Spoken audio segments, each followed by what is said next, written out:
Hi, my name is Jerry Kroth. I'm a professor in California, and this is a brand new adventure for me. I'm a psychologist, so I am not an archaeologist or an anthropologist.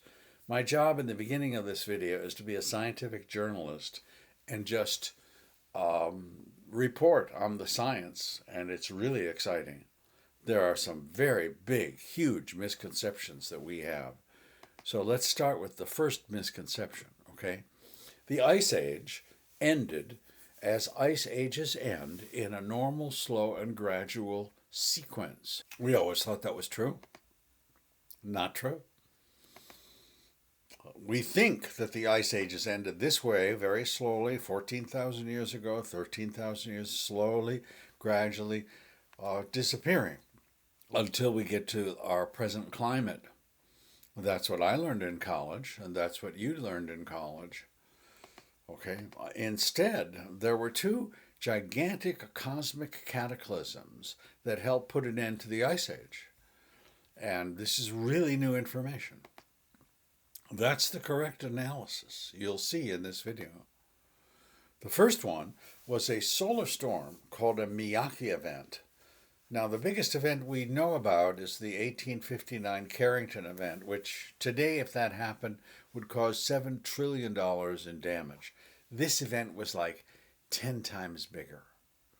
Okay, it happened in 12,000 BC. And a second event called a comet collision with Earth, huge, happened about 1,500 years later. We will discuss both of these cosmic cataclysms in this talk. But there's a second major misconception too, and that is 35 species of large animals, which are called megafauna, went extinct between 12,000 BC and 8,000 BC, due, they say, to climate change and human hunters. The Mastodon, the woolly mammoth, the giant sloth, the Saber Tooth Tiger, etc., etc. Human hunters, we are told, are the ones who caused all these species to go extinct. Or they went extinct because of climate change. Wrong. I'm sorry. Wrong. The science is sufficient enough today to say that's wrong. Okay? So if that was your belief, continue watching this video because this is not a conspiracy theory video. I'm quoting hard science to you here, peer-reviewed science. All right. So, two cosmic cataclysms also wiped out these species far more than human hunters did. So let's take a look at our first misconception. Let's start with extinctions. Case, they were, remarkable for their huge sizes. Notable examples include mammoths and mastodons, as in these pictures, as well as on my hat, which I had to wear this hat for this video. Saber-tooth cats, sometimes called saber-tooth tigers, but they're not tigers. They were big cats, but not tigers necessarily. But these guys are also really, popular. Pretty much picture the Ice Age movies, and, we've got the megafauna. Giant ground sloths, obviously Sid, of course, but probably a little bigger. Giant ground sloths were freaking huge. Megatherium's the genus name. We'll talk about that later. Giant armadillos, or Glyptodon, again, the genus. These guys are, I think, my favorite. Who knew there were giant armadillos? These are also in Ice Age. I looked that up. They were minor characters. I wish they were bigger. The giant short-faced bears, woolly rhinos, which, I think should have been a bigger thing. I didn't even know about woolly rhinos till researching for this video. So, let's make that more known. That's like one. She's quite charming, and we'll see her again in this video. So, did all those big animals, those megafauna, go extinct because of climate and the melting of the ice sheets? So let's take a look at that. That is a graph of all of the ice ages, all the way back 500,000 years. So the first one, it gets warm, then it gets cold. When we say it gets warm, it's the temperature of today.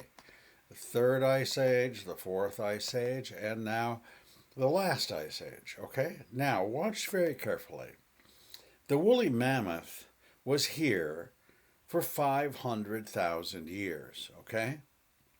He survived how many ice ages? 1, 2, 3, 4, 5? He didn't survive the last one? Why did he suddenly go extinct at the end of the last ice age? That doesn't... He survived, or she survived 4 ice ages before. Why did they go extinct this time? That makes no sense. Climate change? Really? Here's the Mastodon was here for 23 million years. How many ice ages did the Mastodon go through? Up and down, temperatures. He survived numerous ice ages. Why did he go extinct at the end of the last one? It wasn't climate change. That makes no sense. Here is our Saber Tooth Tiger, okay? He was here for 56 million years. Now, how many ice ages does this species endure? He survived numerous ice ages. Why did he go extinct in the last one? Makes no sense that climate change wiped him out. Do you get the point? Let's face it, climate change and the end of the ice age did not cause these 35 species to go extinct. Okay? That's fake news. It was something else. So we have a few more falsehoods to confront. Well then, all those big animals, the megafauna, they went extinct because humans killed them all. That's another hypothesis that's mainstream right now. Mainstream. Human hunter overkill hypothesis. So that's the picture. And that is also fake news, folks. All right? Watch this. Take a look at the extinction rates. 82% of the megafauna went extinct in the Americas. 52% of the megafauna went extinct in Northwest Europe. But only 16% of megafauna went extinct in Africa. Weird, right? Why the difference in extinction rates if it was climate change or human hunters? Well, take a look at this graph. You see a continent or country on your left, then the years that human beings were in that place. And that is how, and since most of the megafauna died in the last around 10,000 BC, 12,000 to 8,000 BC, how many years did it take to kill them all? Okay, watch carefully. In Northwest Europe, human beings were there for 45,000 years. And that means it took them 35,000 years to kill off 52% of the megafauna. Okay, good. Okay, fine and dandy. We accept that. And now take a look at the Americas, South and North. We were here for 23,000 years. It only took us 13,000 years to kill off 82% of the megafauna. Interesting. The Americas are 5 times bigger than Northwest Europe, yet we killed them all 3 times faster than they killed them in Europe. Makes no sense. One more time, follow this. In Australasia, humans were there for 60,000 years. That means it took them 50,000 years to kill off 59% of the megafauna. Following? Look at the logic now. In Africa, humans were there for 196,000 years. They had 186,000 years to kill off all the megafauna, and they only killed 16%. Okay. It took 50,000 years to kill 59% of the megafauna in Australia, but in 186,000 years, they could only kill off 16% in Africa. I'm sorry. This all makes no sense. It is nonsense. Okay? Human hunters killed off some large animals, yes, but something else was going on. The reason so few animals went extinct in Africa was not because of hunters. It was because a cosmic cataclysm didn't impact Africa as much. And we will prove these points. And these are important points for our understanding of human history. That's why there was an 82% extinction rate in in North America, and only a 16% extinction rate in Africa. It wasn't because the hunters were so much better. So let's be clear. The idea that 35 species went extinct because of climate change and because humans hunted them into extinction, false. Just false. Not true. Strongly opposed to what they call the overkill hypothesis. This is one of the alternative explanations for why the megafauna went extinct at that time. Right. Is that hunter-gatherers literally wiped out all the megafauna. And to me, that for a couple of reasons, that doesn't make sense. It doesn't make sense, first of all, because hunter-gatherers we know in the world today do not wipe out their prey animals. They live in coexistence with them. They live in balance with them. They don't just destroy them all. It's our kind of culture that destroys animals Right, completely. like what we did with the bison. What we did with the bison. Yeah. And therefore it seems very un-hunter-gatherer-like activity to completely destroy the megafauna. And the other thing is the simultaneous extinction of large numbers of creatures that is happening very, very, very quickly suggests to me that we're looking at a disaster of some sort. And that's why the Younger Dryas impact hypothesis, which is solid science, although undoubtedly disputed, which suggests that multiple fragments of a disintegrating comet hit the Earth 12,800 years ago. Here's the interesting question. We can see from the, number one, species loss is going to be directly related to habitat loss. The greater the loss of habitat, the greater it will affect species that are adapted to living in that habitat. So you can conclude from that if 3/4 of the species of North and South America went extinct, that was where the greatest habitat loss occurred. So it was the last global catastrophe was kind of focused on the Western Hemisphere. Eurasia was second, Africa was third. So what that tells you is the safest place to have been on Earth during these events would have been Africa. Mm-hmm. And I suspect that it all pretty much is around Kenya, around the Great Rift area. Okay. That's where it seems like was kind of a place of global refuge. You had the greatest survival of species, and once the dust settled in the aftermath of these events, they were able to repopulate. So our two misconceptions. The first was that megafauna extinctions were caused by climate change. The second was that extinctions were caused by human overkill. Myths, okay? Fake news. Here's another misconception. The ending of the Ice Age was a gradual cyclic event that is part of the planet's normal process. Up and down, up and down, up and down. I'm sorry, gigantic catastrophes happened, and it's either a comet that hit, or it's a gigantic solar Miyake event that hit, or it's a supernova that hit. These are all different theories. Or it's a combination of these, and two events happened. Before we dive deeper into this, I need to show you, this is climate in Greenland, okay? And I want that, and if you go, this 0 is where we are now, all the way to your left is 15,000 years ago. Watch this. And the temperature shoots up from minus 50 degrees to minus 25 degrees. 25 degree increase in temperature. And then it cools down, almost goes back to where it was. Okay?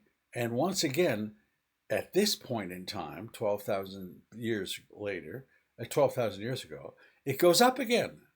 So this event is at 14,300 YBP, years before the present. And the other is 12,800 years before the present. Okay? Now, this period is called the Balling-Alrod period. This period is called the Younger Dryas. All right? So we did our homework. Now watch carefully. Here's the misconception. The ending of the Ice Age was a gradual cyclic event that is part of the planet's normal process. Sorry, it wasn't gradual. Okay. There were huge spikes of 25 degrees or 20 degrees centigrade in this period of time. So what caused these massive changes? This is the first one in 12,000 BC. That is a Miyake event, a solar storm that is beyond belief. Okay? Let me tell you more about the Miyake event. We know about the Carrington event of 1859. They said that would have caused $7 trillion worth of damage. This, 10 times bigger. By analysing ancient tree rings found in the southern French Alps, an international team of scientists has revealed a huge spike in radiocarbon levels 14,300 years ago. The radiocarbon spike was caused by a massive solar storm, known as a Miyake event. This is the 9th such event to have been identified, and the largest so far. Miyake events are named after the Japanese physicist Fusa Miyake, who, along with colleagues, identified the first 3 of them in 2012. They're extreme solar events, including solar flares and coronal mass ejections, that unleash short-term bursts of energetic particles into space. Upon arrival at Earth, these cause sudden surges in radiocarbon production in the upper atmosphere, a record of which is then preserved in tree rings over the course of a single year as the radiocarbon makes its way to ground level and is absorbed by living things. The most recent confirmed Miyake events occurred more than 1,000 years ago in 774 AD and 993 AD. This newly identified 14,300-year-old storm is, however, the largest that has ever been found, roughly twice the size of the 2 most recent ones. Okay, we're presenting evidence now, and it might get a little bit redundant, but I think since these are such big misconceptions, let's stay with the evidence. This is scientific, peer-reviewed, not conspiracy theory evidence, okay, for a change in how we see our history. But it looks like now we have a new extreme, the oldest and the most powerful Miyake event ever found. Once again using dendrochronology, but this time by looking at various ancient trees across France. And it looks like this event happened 14,300 years ago, and, compared to previous ones, was even more extreme with at least twice as much power. Or basically it produced a peak that was at least twice as high. And just like before, it's something that seems to have changed the atmosphere of the planet for approximately 1 year. But in terms of potential power, being anywhere from 50 to maybe even 100 times more powerful than the famous Carrington event. Once again resulting in a spike of carbon-14, beryllium-10, and chlorine-36.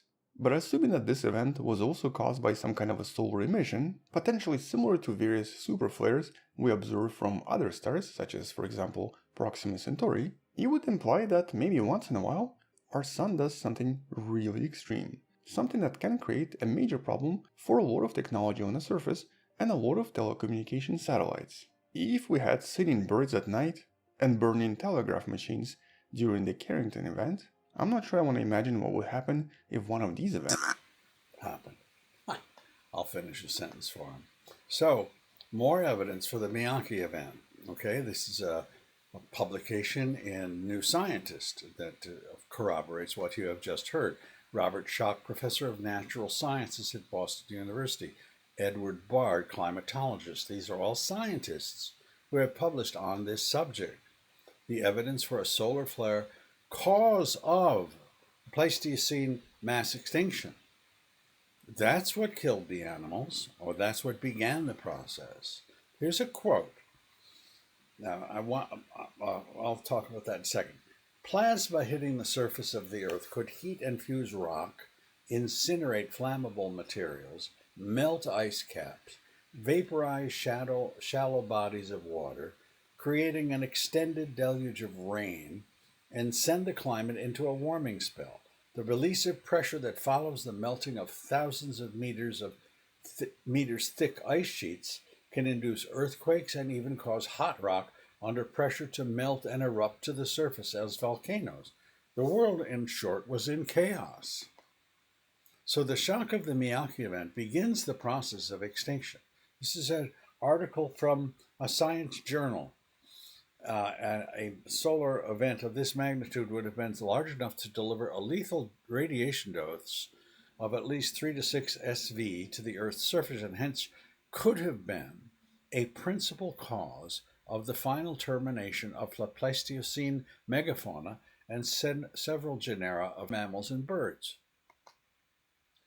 All right, here's another piece. I'm kind of throwing it all at you from Science News. Science News is not a conspiracy publication. This is about a solar flare, coronal mass ejection, 14,300 years ago. Bursts of energetic particles from solar flares and coronal mass ejections from the Sun must also be taken into account. Notably, historical records reveal spikes in solar energetic particles, with a first identified spike occurring in 774 AD, causing a rapid increase in carbon-14 over a single year. This event has been corroborated by measurements in various trees and corresponding data from other cosmogenic isotopes found in polar ice cores. Subsequent spikes were recorded in 993 AD, 5259 BC, and 7176 BC. Until recently, this was the most significant spike identified. Now, a team have found evidence in fossilized trees in the French Alps dating to around 14,300 years ago, which is almost double the previous spike. It is so large that it would have crippled modern civilization. This event featured an abrupt rise followed by a gradual decay and a prominent century-long maximum in carbon-14 levels. Okay, so I keep throwing the data at you, but I think I've made the point. The solar flare was at least twice the size of anything previously recorded, and it was 10 times greater than the Carrington event. It would have basically wiped out, currently, if we had another one, basically would wipe out human civilization as we know it and drive us back into prehistoric times. So here's the Miyake event 14,300 years ago, right there. Massive spike in temperature, followed by soot, burning and blocking of the sun, and thus throwing the Earth back into a cold period called the Younger Dryas. And then in 12,800 BC, or 12,800 years before the present, another spike in temperature, that's a comet. So that's what we're talking about here. 2 cataclysmic events. Let's talk about the second cataclysm, the comet. Isaac Newton believed that a comet struck Earth. He wrote in 1700, okay? But he had no proof. He just suspected it. Okay, he was right.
All right, now, what's the evidence? Well, there are certain things that come from high impact events that are residue of that. Microspherules, mullite, iridium, platinum, which comes from an extraterrestrial source, and nanodiamonds. These have been found on 3 continents. Okay? From a scientific journal now, we conclusively have identified a thin layer over 3 continents, particularly in North America and Western Europe, that contain a rich assemblage of nanodiamonds, the production of which can be explained only by cosmic impact. Now that is not a physics, that's a physics journal, that's not a YouTube channel, all right? So what I had trouble figuring out what happened first. Were there fires? Were there floods? Was there melting ice? Exactly how did it work? I still haven't figured all of that out. But there were massive fires, soot blocking the sun, and what is called the black mat. See that black line? That is a line of sediment that indicates nanodiamonds and soot. The Earth was on fire, and that's a layer of soot that spread across 3 continents. Okay. And it's been dated to 12,800 years ago, carbon dated. Now, you have to understand YDIH stands for the Younger Dryas Impact Hypothesis, which is what we are talking about. So what is our evidence for the YDIH, or the impact at the Younger Dryas boundary? Well, we do see an increased amount of iridium, or kind of iridium spike, in the rock record of some sections that mark the Younger Dryas boundary around 12.9. We do see some spikes of iridium in the Younger Dryas sections, or some of the layers of rock around the world that are dated to the Younger Dryas. However, it's not that consistent around the world. Likewise, we see nanodiamonds, which are tiny diamonds that form during high energy events like impacts. We also see microspherules and melt glass, which are things that also form at high temperature and pressure consistent with an impact. And we also see black mats, which are black, very dark organic rich layers in the rock record, which potentially indicate wildfires associated with. Good. Now, this is another guy talking about the comet impact. His name is Jimmy Corsetti. He's a YouTuber. I quote him. I think he's pretty good. So I'm quoting a YouTuber. You may have seen the recent headlines in the news regarding the NASA discovery of a massive 19-mile wide crater found hidden underneath Greenland's Hiawatha Glacier. This crater is a result of an asteroid impact from a nearly 1-mile wide mountain of iron weighing somewhere around, get this, 11 to 12 billion tons, and was traveling at approximately 12 miles per second, which is equivalent to more than 43,000 miles per hour when it slammed into the Earth some 12,000 years ago, and with the mind-boggling force of essentially a 700 megaton bomb. And without a doubt, this is the reason why there is so much mystery and why we know so little about lost ancient human civilization, as this event was so extreme that whatever existing civilizations were around at that time faced a massive reset button, sending them essentially back to the Stone Age and erasing so much of ancient history in a blink of an eye. In fact, to truly appreciate just how significant this event was to planet Earth, the people, animals, and vegetation living on it, let me make a few comparisons to what a 700 megaton explosion would do. Example number 1. The atomic bomb dropped on Hiroshima in 1945 was absolutely devastating, as it flattened an entire city in an instant, and was equivalent to 15 kilotons of TNT. And in case you're not familiar with the math on this, this is essentially a very small fraction to the power of a 1 megaton bomb. But again, that 15 kilotons was catastrophically destructive for a radius of approximately 1 mile. Now let's consider the notable airburst that happened over Russia in 2012, which the fireball itself glowed 30 times brighter than that of the sun. This rock was only 20 meters wide, or 66 feet, yet it blew up in the atmosphere at an equivalent yield of 400 to 500 kilotons. Again, compare that to the just 15 kilotons of the Hiroshima blast, and estimates suggesting that it was essentially 26 to 30 times more energy than the Hiroshima event, powerful enough to seriously injure more than 1,500 people and damaged 7,200 buildings across 6 cities. But thankfully, it exploded in the atmosphere some 18.5 miles up, which significantly buffered the amount of damage that it would have otherwise caused. And here is all that was left of the original 20-meter rock that hit the ground. Absolutely nothing compared to the 19-mile wide crater in Greenland. So when we consider the newly discovered Hiawatha crater in Greenland being 19 miles across and 1,000 feet deep, and was hit by a 1 mile wide piece of iron weighing as much as 12 billion tons and traveling at 12 miles a second, again equivalent to a 700 megaton blast, is it even possible for us to comprehend the devastation that this would cause throughout the world upon impact? And listen to this, even if the massive chunk of iron that caused this crater was only 10 billion tons, which was the conservative estimate, it would have still generated energy of 47 million times stronger than that of the Hiroshima bomb. Okay, so Jimmy is quite dramatic, but a couple things about Jimmy. He's got a master's degree in literature, so he's not an astrophysicist or climatologist or even an anthropologist. Secondly, the age of the Hiawatha crater that he talks about has not been determined to be 12,800 years old. There is a disagreement. It could be millions of years old. Thirdly, other people argue that it wasn't a single piece of iron. It was a comet that broke up into fragments, and those fragments hit Earth mainly in the northern hemisphere, but it was spread out. So the size of the comet, the speed of the comet, where it hit, not entirely known with certainty. Jimmy makes a good case, but we have to take that under advisement.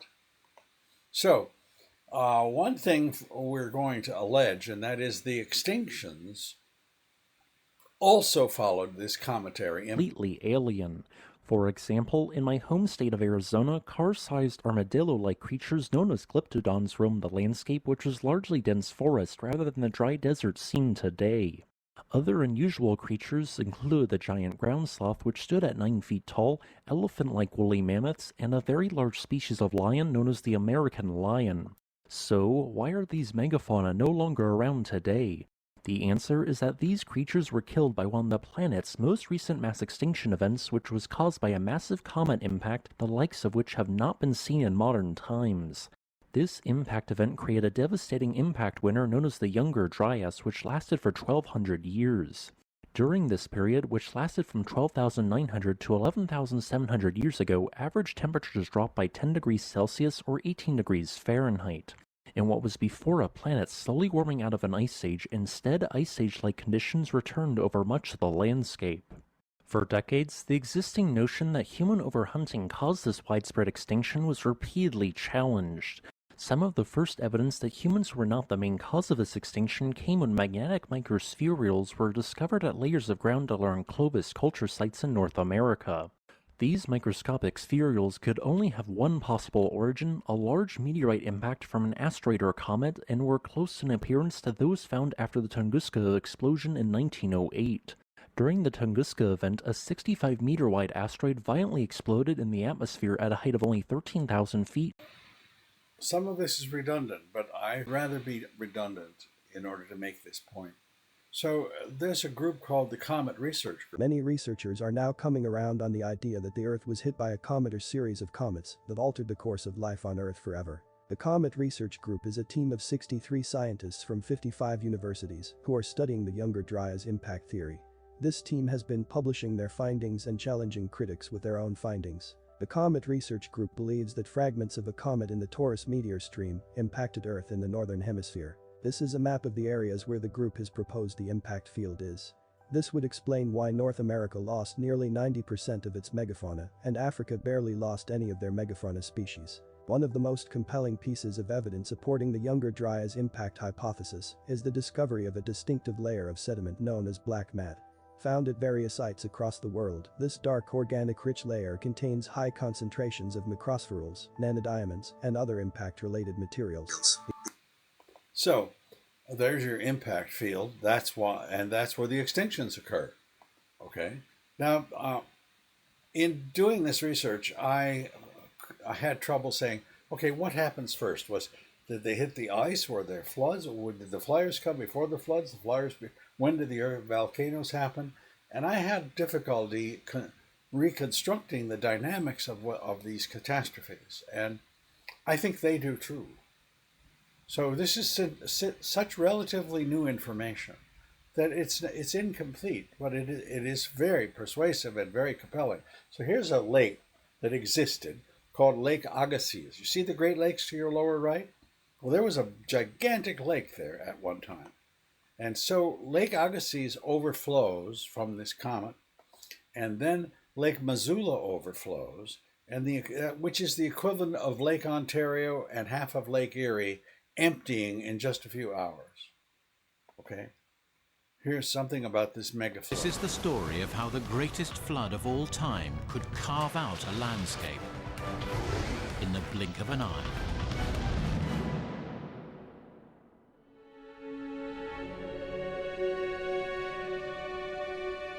Washington State, in the northwest corner of the United States.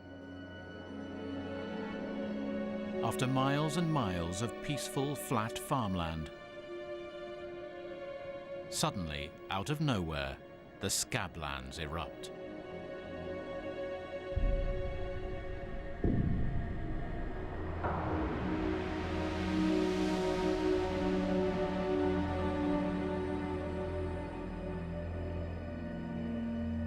Gorges, some almost 1,000 feet deep.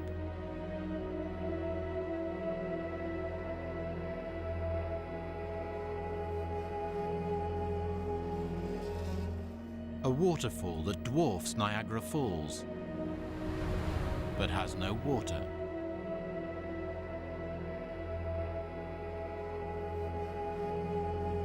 Weird holes in the valley floors. Strange layered deposits.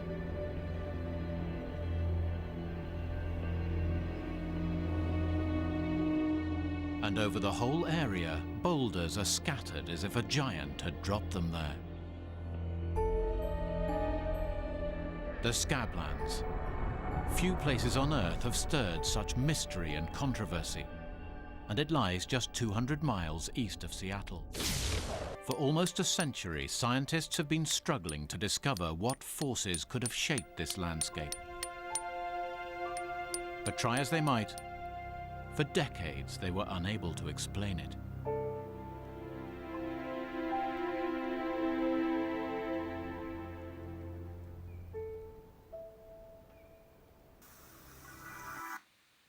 So, we're putting things together. The comet strikes northern hemisphere, or fragments of the comet. Lake Agassiz empties. Lake Missoula then empties. The scablands are carved out, and extinctions and erratics follow. That much I sort of have pieced together. Here's more. Leaving a gaping hole, a mile wide, through which an ocean of lake water erupted. You would have heard this tremendous roar coming long before you saw anything. The earth would have shook. Imagine the loudest noise you've ever heard, and multiply that by 1,000 times.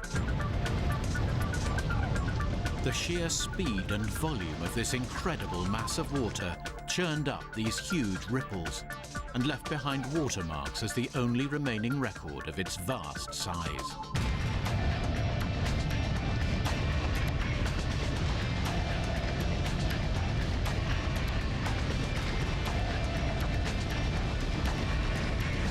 This one cataclysmic event sent trillions of gallons of water at ferocious speeds towards an unsuspecting scablands.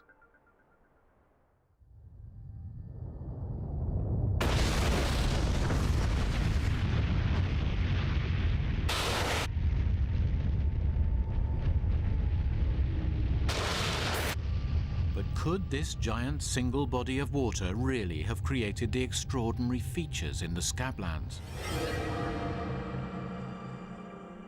How could this rushing mass of water create canyons, which look like they were eroded over millions of years? Like this one, 20 times the size of Niagara Falls, known as dry falls. How could it carry all these erratics, which are normally deposited by glaciers over thousands of years? And how could it carve out all these strange potholes, which are like those in the bed of a river, but on a monumental scale? To test whether a single body of water from Lake Missoula could really have done this, scientists have built their own mini scablands.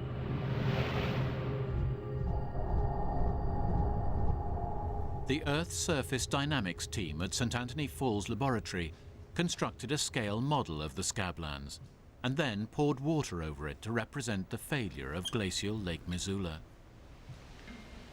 Here it comes.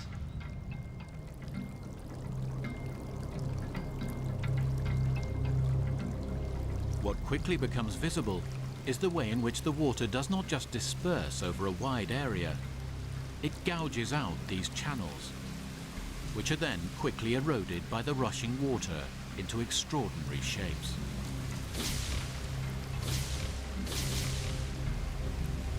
It is only when the water is turned off that the significance of these shapes becomes clear.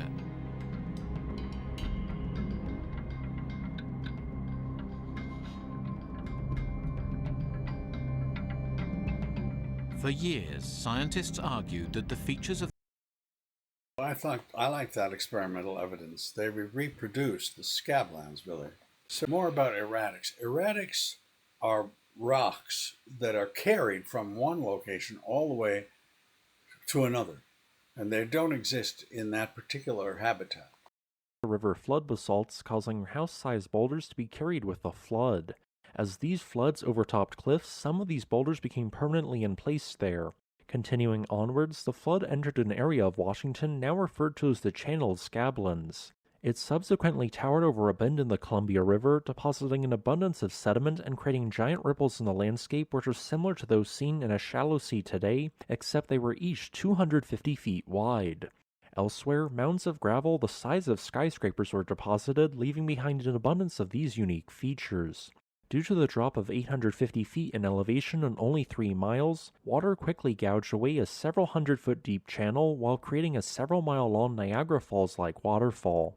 Today, this feature is termed the Potholes Coulee. What you had was a major flood through here carrying icebergs, and on many of these icebergs was this metaquartzite rock that came from the Mount Robeson, Mount Edith Cavell area up near Jasper Park. And another thing that clearly to me makes the case for massive floods through here is that south of here, just this side of the border with Montana, there's a field of gigantic current ripples that is clearly an indication of major meltwater floods. You have to really do some mental visualization because you have to picture, you know, most of these people will come out here and they'll see the big rock, but they won't picture in their minds that you've got this turbid inland sea choked with boulders and mud and just and thousands of icebergs, hundreds of feet deep over our heads. It's just sweeping over this land, and 2 great ice sheets, one to the east and one to the west. You know that this was hundreds of feet deep because, for one thing, the iceberg to transport this thing was many times the size of this rock. And you know that icebergs are typically, you know, 85% of the iceberg is below the water, right? So the water to transport the iceberg, of which this was cargo, had to be hundreds of feet deep. Erratics, boulders that do not match the local bedrock. The local bedrock here in central Washington is brown, layers of basalt, lava rock, and yet we've got these big light-colored boulders, granites and metamorphic rocks that dot the landscape. How did they get here? Erratics are usually associated with glaciers, ice sheets, bringing these boulders to an area. But here at Mattawa, we are 60 miles south of where the ice sheet used to be in north central Washington, north of Wenatchee. So this is not from glacial activity. This is from Ice Age floods, ripping off pieces of that ice sheet and carrying these boulders down here, ice-rafted erratics. Let's go a little further south in the Pasco Basin and look for more of these guys, okay?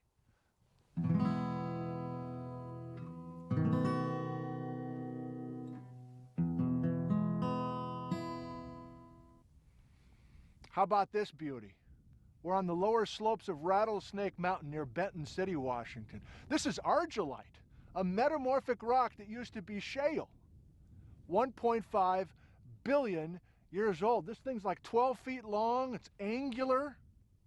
The Ice Age floods brought this boulder here. This is Rocky Mountain geology brought to south central Washington. Rafts of ice, icebergs, floating in the water, carrying boulders like these. And this guy either fell off of its ice raft or the iceberg got into some quiet water, stranded, melted, and left the rock. Regardless, this boulder's been sitting here for at least 13,000 years. Ice rafted erratics in south central Washington. It's all out here. Very nice. So the mega flood carried those erratics and deposited them, all right? All caused by a comet hitting the northern hemisphere, or fragments of a comet hitting the northern hemisphere. Now, while Jimmy said that one comet hit Greenland, left that crater, the idea that it was fragments of that comet strewn across a large area. Here is what is called the Willamette meteorite in Washington State. It's the largest meteorite in maybe, I'm not if it's in the world, but certainly in the United States. And that may be that was not dug up. That floated just like those erratics floated. So this is a fragment of the cataclysmic comet that hit, and it's in Washington State. So more extinctions, more evidence for extinctions. That because remember, we're challenging a mainstream idea that all the extinctions of megafauna were caused by climate change and by human hunters, and we're saying that's false. Okay, here's some more evidence. They have found, and that's in Ukraine. It's a bone bed. It's a place where a whole bunch of bones are separated from the skeletons, as if the animals were torn to shreds, and all of their bones were fragmented, and they were carried in a flood and deposited in a certain place. Here are bone beds in Nebraska and in Texas, again carrying no intact skeletons, just fragmented bones of many different kinds of animals. This is another one. Okay, some great catastrophe happened that caused all of this damage. So our first major conclusion is this. There were two major cataclysms in recent history. The first was a massive solar Miyake event in 12,300 BC, or 14,300 years ago. Okay? 10 times the size of the Carrington event of 1859. The second was a comet collision with Earth in the northern hemisphere 12,800 years ago. All right? These two events caused huge temperature shifts on Earth, as measured in Greenland, massive fires, mega floods, and the mass extinction of 35 megafauna. All of that scientific evidence has been revealed basically in the last 15 years. Okay? So there's the Miyake event, a big spike in temperature 14,000 years ago, and soot fires. They say that 10% of the Earth was set on fire. Then there's a comet in 12,800 years before the present, and another massive spike in temperature. Two cataclysmic events which gave rise to these mass extinctions. That is our first conclusion. All right? Now, part 2 of this book that I wrote is called The Impact on Humanity. So part 2 of the book is to look at the impact this had on the human race. What were what happened to us? Did humans experience an extinction event? Were there advanced human societies that were wiped out during these cataclysms? That thought is all over YouTube. So we're going to look at Gobekli Tepe, Gulang Padang in Indonesia, Yonaguni in Japan, and Atlantis, and see how that shakes out. So, the first issue is, did humans perish during this time? We're talking about the period of time between 12,000 BC and about 9,000 BC, between 14,300 years ago and 11,000 years ago. Okay, roughly. There's a disagreement between archaeology and cellular biology. Okay, watch this. They do seem to agree, hard science and soft science, or social science, they both seem to agree that the Clovis people were wiped out about 13,000 years ago. These are people that came from Siberia settled in northern hemisphere, all across the United States, and pretty much they were a hunter-gatherer society, quite large, and they seem to have gone out of existence. In addition to discovering Clovis people in South America, says History.com, research also found that these people disappeared from the continent about 9,000 years ago and were replaced by people with different genetic ancestry. We don't yet know why this happened. Oh, yes, we do. But the insight means archaeologists can start investigating. Well, that's the mainstream talking. Now, take a look at this. This is an article by anthropologists, 15 of them. Look at the title. Comprehensive Refutation of the Younger Dryas Impact Hypothesis. They don't like this. They don't want to accept it. It's not part of mainstream anthropology and archaeology for some reason. They don't want to believe that there were cataclysms. Okay. In psychology, we call that denial. Okay. When there's new information presented by physicists about the Webb telescope, physics embraces it and said, we may be wrong. Well, the whole Big Bang theory may be wrong. There are colloquiums all over the place embracing it, but in social sciences, I'm sorry, they don't want to look at this stuff.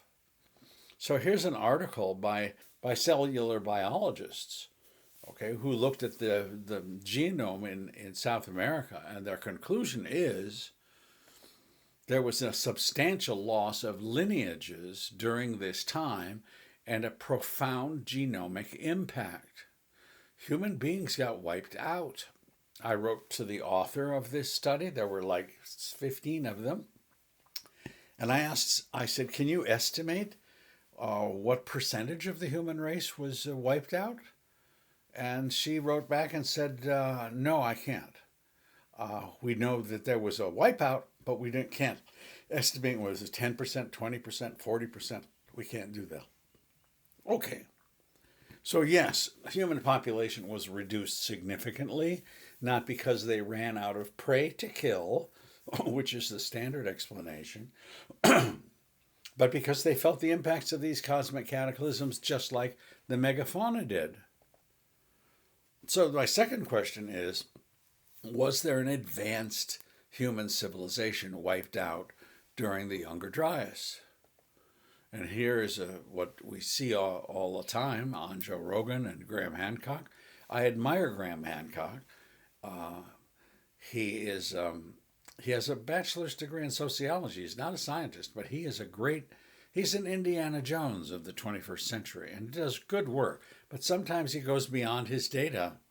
So I have an open mind, but I want to look at their major examples: Göbekli Tepe, Yonaguni, Gulang Padang, and Atlantis, and to see, was there an advanced, not a Stone Age culture that existed prior to the Younger Dryas? Here's Jimmy. Now, let me first say that I imagine by now that we are all familiar with the truly extraordinary site of Göbekli Tepe located in Turkey. Dated at approximately 11,600 years old, it is by far the oldest megalithic site found anywhere on Earth. In fact, it's nearly 7,000 years older than the already mysterious site of Stonehenge. And not only that, Göbekli Tepe is a whopping 50 times larger than Stonehenge itself, as it covers an area of approximately 22 acres, and that we have absolutely no idea who built it, how, or even precisely when. All we know is that it was buried approximately 11,600 years ago, and possibly intentionally, leading many to theorize that it could be a time capsule of some kind. And based on everything that we were taught in school about the emergence of civilization out of Mesopotamia around 6,000 years ago, the discovery of Göbekli Tepe in 1995 totally upended the conventional view of the rise of human civilization, as prior to its discovery, historians would have said that something this old and sophisticated couldn't possibly exist.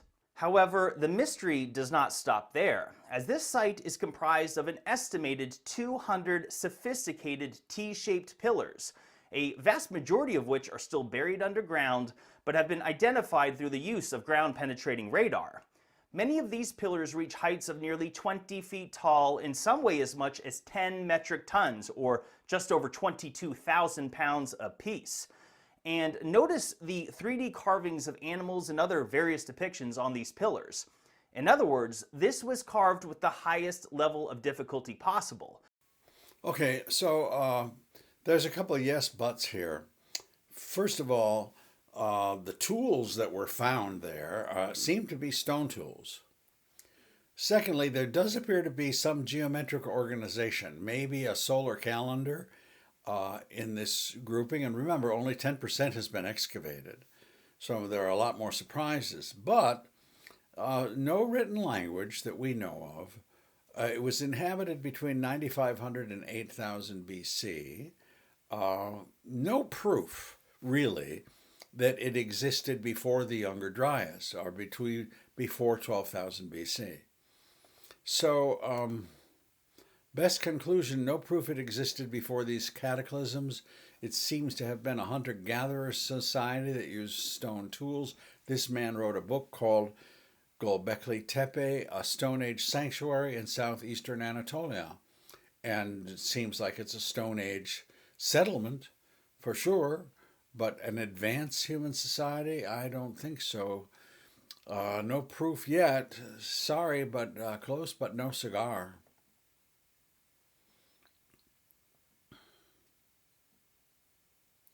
So, the next stop is Yonaguni. It's a place underwater, which is really interesting. It's off the coast of Japan, but it's only 62 miles from Taiwan. It's at 62-meter depth, which means it was probably above water before the floods. So that's significant. That means it could be an advanced human society. The Yonaguni Monument of Japan is undoubtedly one of the most bizarre underwater stone features on Earth. The striking angles and straight lines take people by surprise the first time they see it.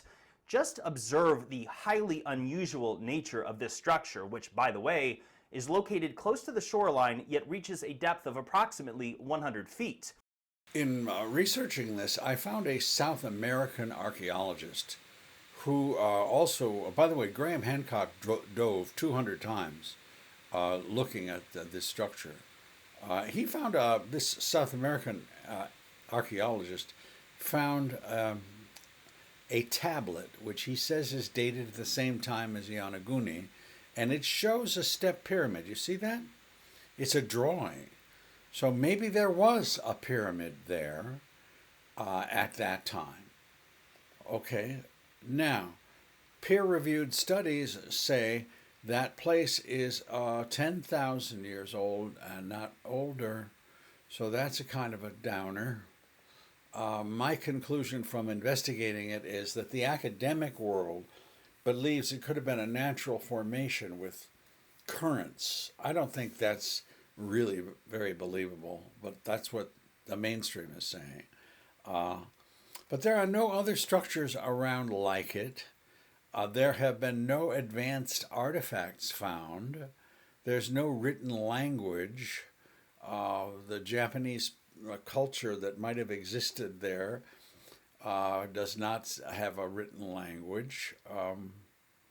So it does not support the idea that an advanced culture existed before 12,000 BC. It's interesting, but I don't think there's proof. There are portents, certainly. It's very interesting, but what else? There's got to be more. Sorry, no cigar. Keep looking, but they've been studying it for years. Another place is called Gunung Padang in Indonesia. This is a pyramid that was known for 70 years or so. It's made up of carved volcanic stones, which were not transported from far, far, far away, but they're right there. It's on an extinct volcano, and that is the fantasy of what it should have looked like. Okay, And again, to your upper right, you see a fantasy, but current researchers are saying there are underground chambers that exist and they need to be explored because we might find out some big secrets there. And that seems to be true. Okay? So it has been dated at 27,000 years ago. Now, that would, if that's true, there's an advanced society that existed before the Younger Dryas. Okay? Are there secret undiscovered? They have not been looked at. They suspect that they're there. So here's a more objective or a different point of view.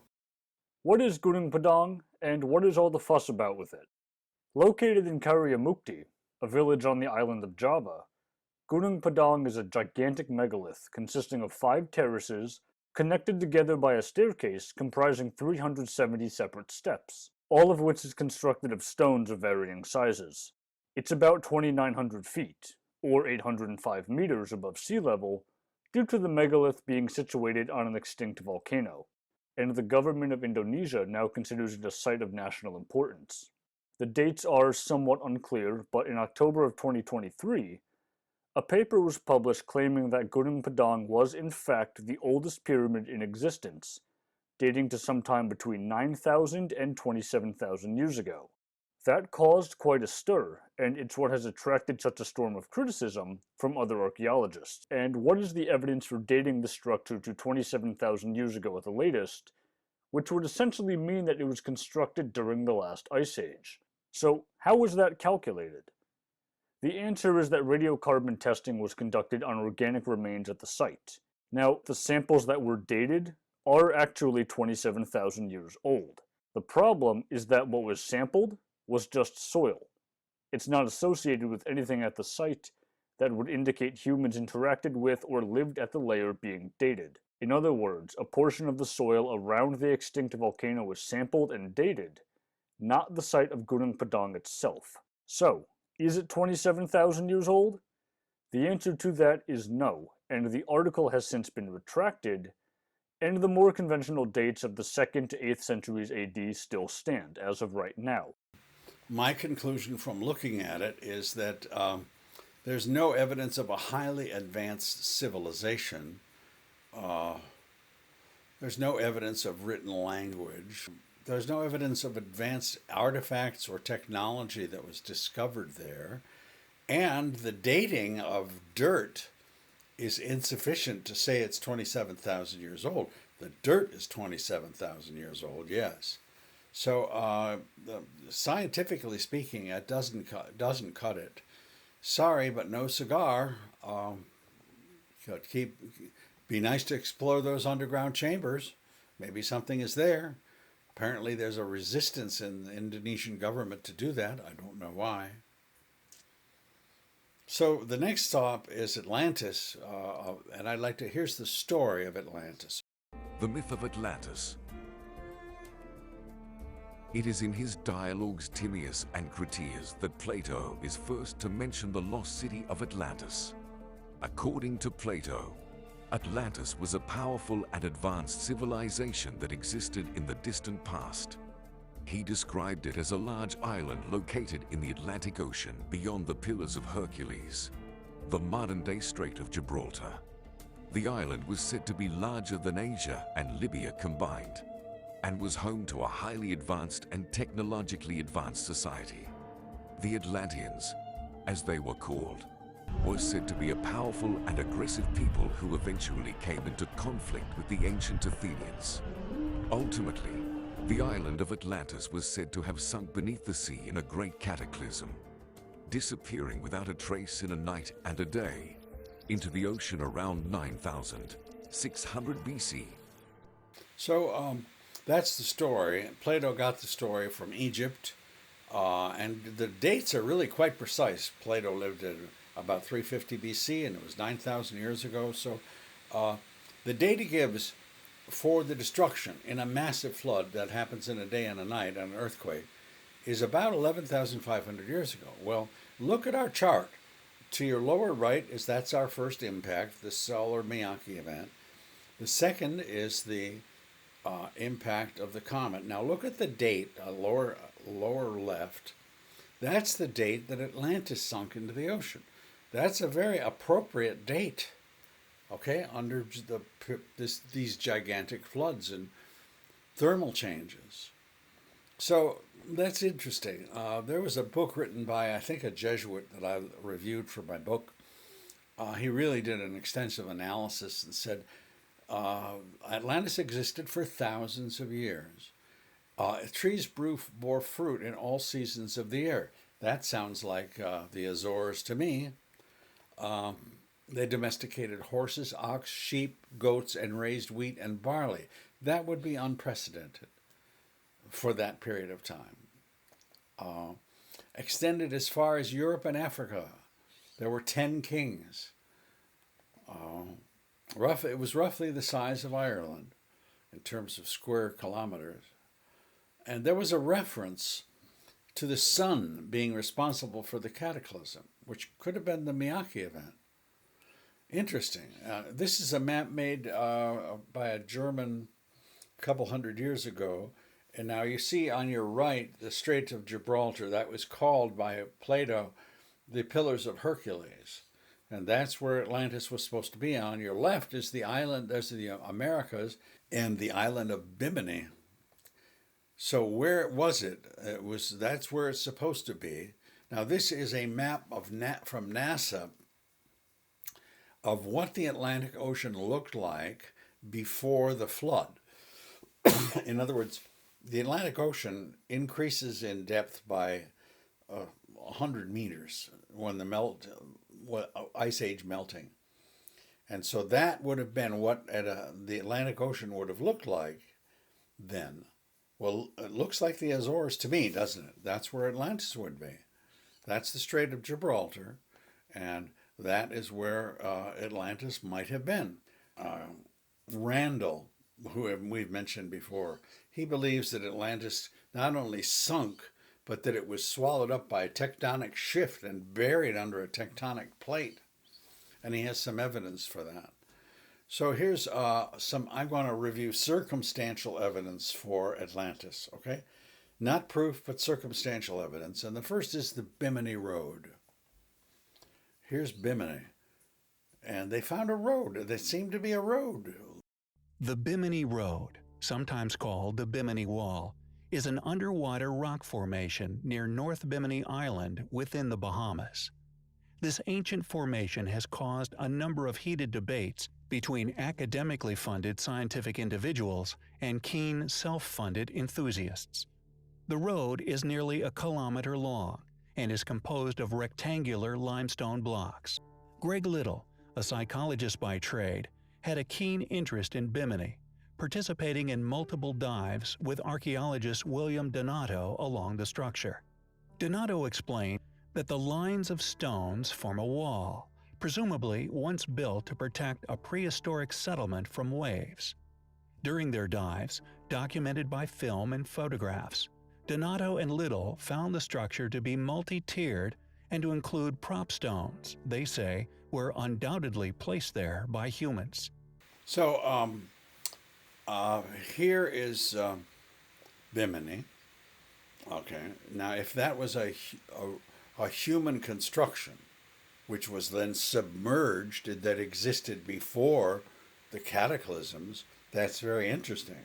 But where's the rest of it? I mean, if it's a road that was an outlying road from Atlantis, where's Atlantis? It's a little bit of evidence, but where's the rest of it, you know? And also, some say the Bimini Road is dated at 2,800 years, not 11,000 years.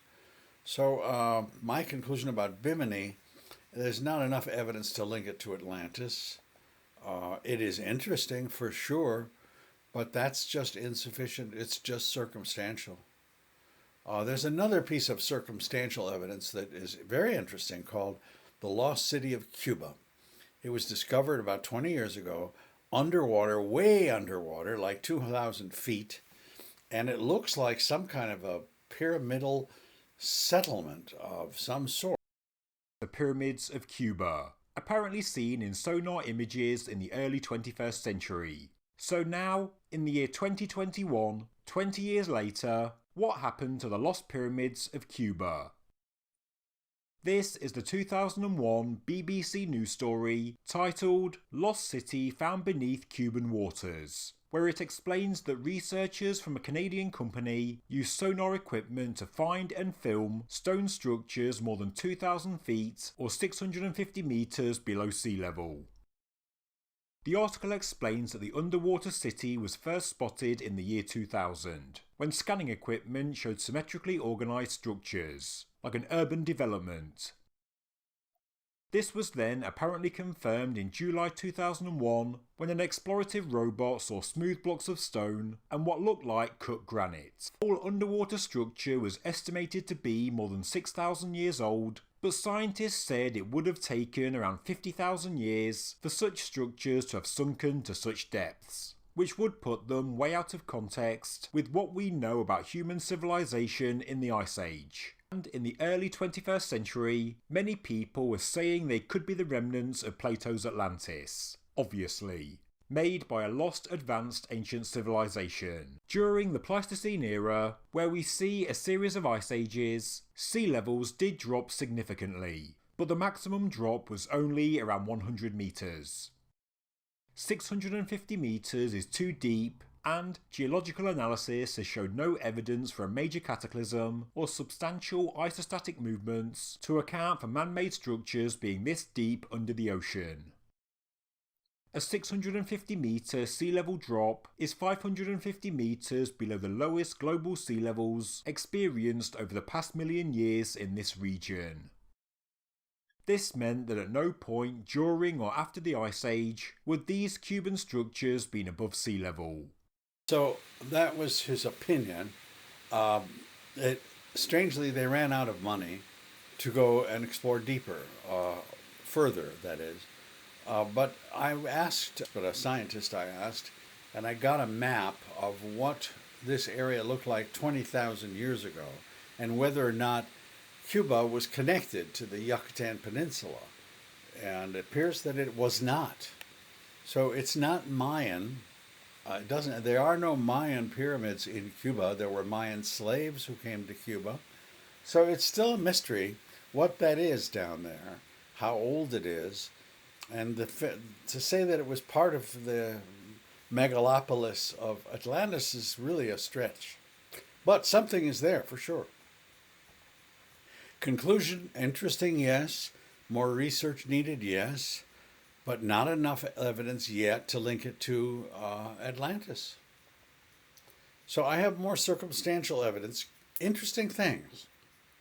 This one I think is the most interesting. This is a map that was drawn by a guy in Turkey named Oronteus Phineas in 1531, something like that. But it looks like Antarctica, but Antarctica wasn't discovered for 300 years. How could it get? And he said he got that map from earlier maps. That's a blow up. And what you need to look at is that's the Ross Sea. But can you see? So Antarctica is discovered in 1820. What's somebody doing with a map of it 300 years earlier? Look carefully. You see that red arrow is pointing to tributaries running into the Ross Sea. Rivers streaming off a mountain range into an ice-free Ross Sea. Well, give me a break. When the hell was that? This is what Antarctica looks like now. Who would have made a map of Antarctica when it was ice-free? It's really an interesting question. I wrote to a researcher who researches the Ross Sea, and she told me, I said, when was the Ross Sea ice-free, where you could see rivers running into it? And she said, at least 9,000 years ago, maybe. Okay, so could this be a map of an Antarctica made 8,000 or 9,000 years ago? I think it's a very interesting subject. Could the Atlanteans, because it wasn't the Chinese, it wasn't the Indians, who would have made a map like that? Now, she actually said, I don't think that's a map of Antarctica. Okay, so just to wanted to clarify. It's a good question. Where did that map come from? What's it talking about? But it's no real proof. It is certainly interesting and enlightening. Makes you curious. Now, when I was in Egypt, I noticed, I saw these blocks of stone and they had right angles, 90-degree angles to them. And when I was in Peru, I said, oh my God, I see the same thing. Here's a closer look. That's an Egyptian stonework that has a 90-degree angle to it. And this is Peru that has stonework that has a 90-degree cut. And I thought that was really cool. And I have to say, how could these cultures know about each other? Of course they couldn't have known. How could this stonework be disseminated between these two cultures? I mean, if you were going to go from Egypt to Peru, you'd go that way, and then you'd go, because there was no Panama Canal, and that would be a journey of about 15,000 miles to disseminate that technology. But one guy who wrote a book on Atlantis said, wait a second, if Atlantis existed, then Atlantis could have sent its technology to Egypt and its technology to Peru. And it'd be a lot shorter distance. So it's, again, circumstantial evidence that maybe Atlantis is responsible for this stonework. All right. So here's more circumstantial evidence. Jimmy, again, thinks that he found Atlantis. There's a place in the Sahara called the Eye of the Sahara. That is a real place that exists right now. Okay? But on top of all of this, it just so happens to be in the exact location that is annotated on an ancient map that was created by who we refer to as the father of history. I mean, this is an X marks the spot if there ever was one, especially when you consider the nature of the many precise similarities between the Rekot structure and Plato's description of Atlantis. Now for me, this is more than compelling. This is Atlantis, despite the fact that yes, this site today is nearly 1,300 feet above sea level. Because the scientific explanation for the Rekot's creation would make sense for it to be Atlantis when you simply compare it to what Plato had stated about Atlantis' destruction, describing how an earthquake caused Atlantis to sink into the depths of the ocean. Perhaps that earthquake was the Rekot itself. For example, scientists believe it went through multiple processes of being lifted up and down as its subsurface dome collapsed and later lifted again. I mean, this seems fitting, especially when we acknowledge all of the matching precise similarities to what Plato had said, such as the concentric circles, specifically 3 of water and 2 of land, its precise size, and everything else. It certainly seems definitive to me, as this far exceeds coincidence. The trouble with that analysis is that Plato said Atlantis sunk, and this place is 1,300 feet above sea level. And Jimmy's attempted explanation doesn't really, we need more than that. Secondly, there's no substantial or interesting high-tech artifacts ever been discovered at that site. Maybe it needs to be explored more, but I don't see any advanced technology from that place in the Sahara. By the way, I forgot to mention that Randall disagrees with Jimmy and says that he believes Atlantis is where the Azores was, but that it was swallowed up by a tectonic plate. So here's a summary of what we have done. First of all, the lost city of Cuba, it's very interesting. It's still undiscovered. It doesn't prove Atlantis existed, but interesting. The Bimini Road, very sketchy. The dates don't take us back that far. How could the Bimini Road be there, but we see nothing else? Orontes Phineas map I thought was very exciting, but it doesn't prove Atlantis discovered Antarctica. We don't know exactly when that map was made. It could have been made 6,000 BC. Right-angled stones in Peru and Egypt, still sketchy. It's not proof that Atlantis existed, but it's interesting. Portents, circumstantial evidence. Atlantis as the Eye of the Sahara. Okay, looks like that visually, but no artifacts have been found. We have no written language, no sculptures, nothing. So my conclusion is that the research should continue, yeah, but it's 2024, and maybe someday a serious discovery will be made. But right now, if we're honest with ourselves, okay, there's basically no substantive evidence that Atlantis is anything more than a myth. It's close, but no cigar.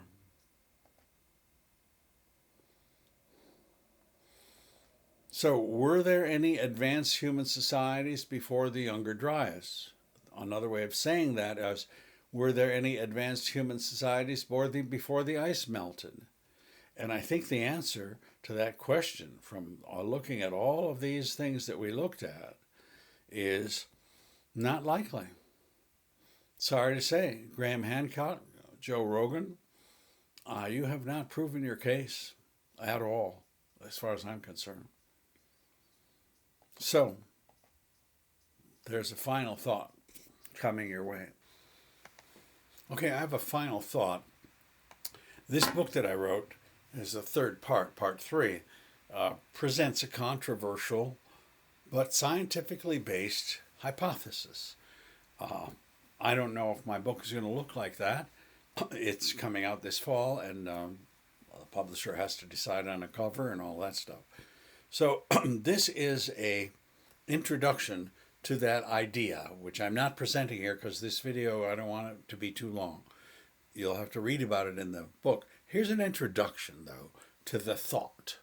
Okay, that to your lower left is the Omo skull, discovered in South Africa, dated originally at 196,000 years, later dated to 233,000 years of age. The oldest example of anatomically modern man. You could have mated with that individual. Same cerebellum, same neocortex. Okay, that means that human beings, Homo sapiens, has been here 233,000 years. We were taught in high school 50,000. It's been pushed back 233,000 years we've been here. Now watch carefully. This is Göbekli Tepe. All right. This is Sumeria, where they finally invented a wheel and multi-story buildings and had commerce and money. And Egypt and the pyramids and first written language. Look at that, okay? That's 6,000 years. Let's be generous and give it 8,000 years, okay? All of advanced human civilization happens in the 94th percentile, 96th percentile of our existence on this planet. Think about that. That's weird. We are late bloomers, my God. It took us 221,000 years before we domesticated a goat. It took 222,000 years before we started growing wheat. It took 224,000 years before we got the idea of domesticating pigs. We were hanging around with Neanderthal, who was here for 235,000 years. It took 227,000 years before we got the idea of domesticating horses. For a while now, people have argued as to when humans began to domesticate wild horses. Better yet, many historians to this day argue about what time period the first horseback riders came from and what their reasoning behind learning to do so was. As of right now, there are two different arguments, both of which claim that riding on horseback became more common more than 4,000 years ago, with some people believing it dates as 4,000 years ago? My God, if they were there, why didn't you think about riding them? This is the first language. To your left, cuneiform. To your right, hieroglyphs. Okay? It took 227,000 years before you got the have a little abstract thinking there and create a written language. Why were we so slow? Why were we so retarded? Okay, our brains are actually smaller than Neanderthals' brains. What happened? Traditional archaeology says that the ice ages, when the ice finally receded, that's when we had a chance to develop agriculture. Well, wait a minute. The ice ages were up and down and up and down and up and down, right? Look at all the green areas on the planet. I mean, look at South America, the Amazon, Latin America. Look at sub-Saharan Africa. Look at Indonesia and China. They're green. You know, chimpanzees were here for 5 million years eating figs. What were we doing? Humans were in China 60,000 years ago, in Australia 50,000 years ago. You could have grown something. Why so retarded? Why so slow to develop cognitive skills? A possibility is being discussed in part of 3 of my book of recent genetic changes. But remember, Carl Sagan wrote that it takes 150,000 years for a chimpanzee big toe to evolve into a human big toe. Genetic changes happen over long periods of time, not a few thousand years. A discussion of rapid and recent genetic changes is what we're talking about. But the big issue is, was it an internal mutation that caused us to get so smart so quickly, or was it external intervention? And you'll have to read about that in the book. But I promise you, it will be a very interesting hypothesis which will knock your socks off. So, could we just summarize what we've learned up to this point? All right, here's what we have learned. 1, if you graduated from college before 2015, 2012, you never heard any of this stuff. If you took archaeology or anthropology, you didn't hear about this, okay? All of this is new that you've just seen in this video. You were taught that the ice ages were gradual from 12,000 BC to 9,000. The ice melted, and it was all gradual, and that's what happened, okay? The first misconception of the ice age was normal fluctuation and gradually warmed. That was fake news. That was your university level fake news. Sorry, it wasn't gradual. This happened, a huge spike in temperature 14,300 years ago, fires, floods, temperature drops for 1,000 years. That's because there was a Miyake event, unprecedented in human history, that would have, today if it happened, it would probably destroy most human civilization. And the evidence for that was presented, and it's quite extraordinary. Hard, empirical information, radiocarbon levels. And that, in turn, caused soot, fires, returning to cold the younger Dryas, and that period of time begins with a comet strike in 12,800 years before the present.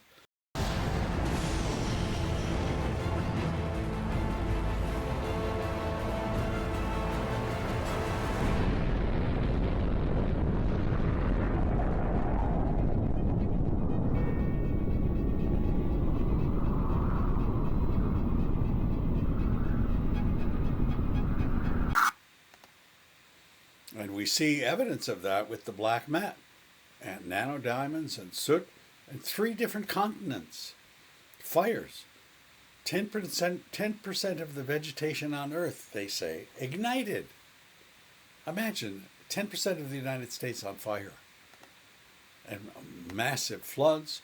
We don't quite know how they all happened. Volcanoes, earthquakes, damage to the ozone layer, and certainly mass extinctions.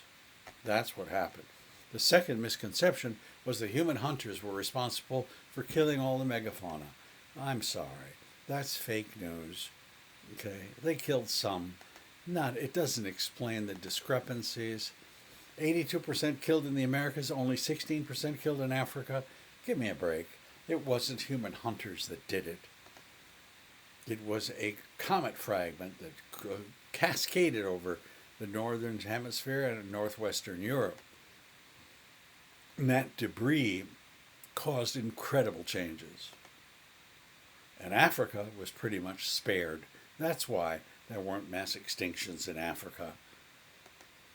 And don't forget, humans were threatened with extinction too. We don't know how much, but the Clovis people disappeared, and human DNA lineages disappeared, so we could have lost 10, 20, 40% of the human race during this period of time. So that's the first part of this incredible story. Then we looked at whether prehistoric advanced human civilizations existed, and perhaps they were also wiped out.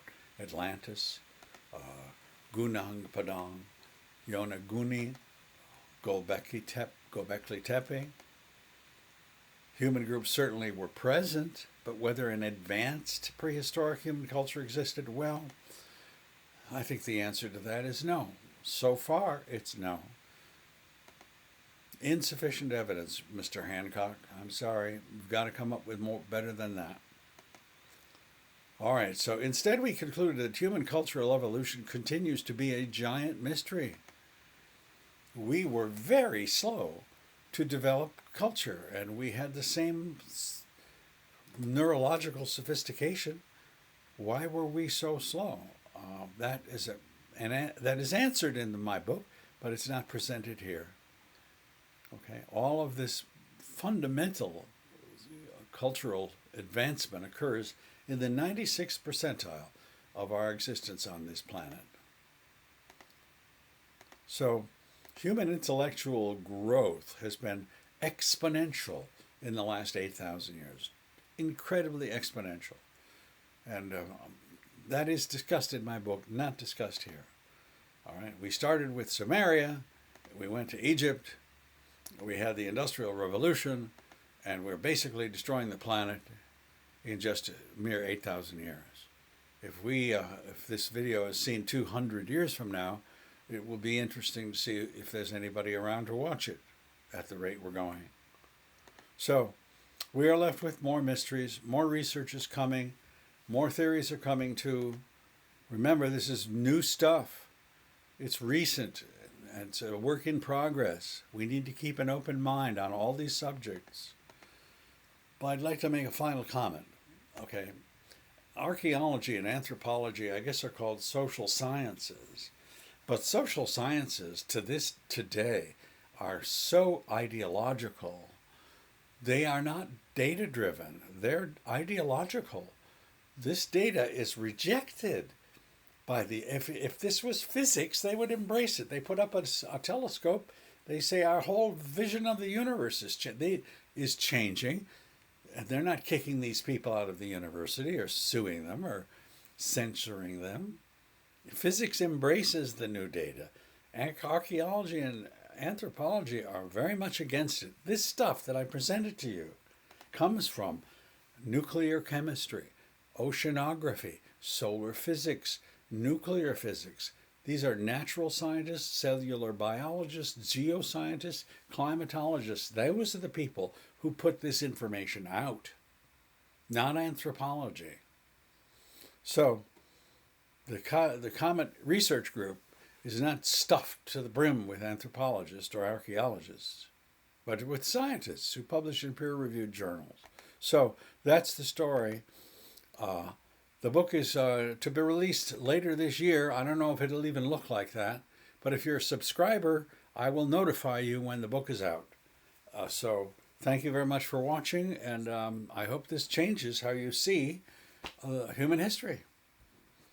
Okay, take care.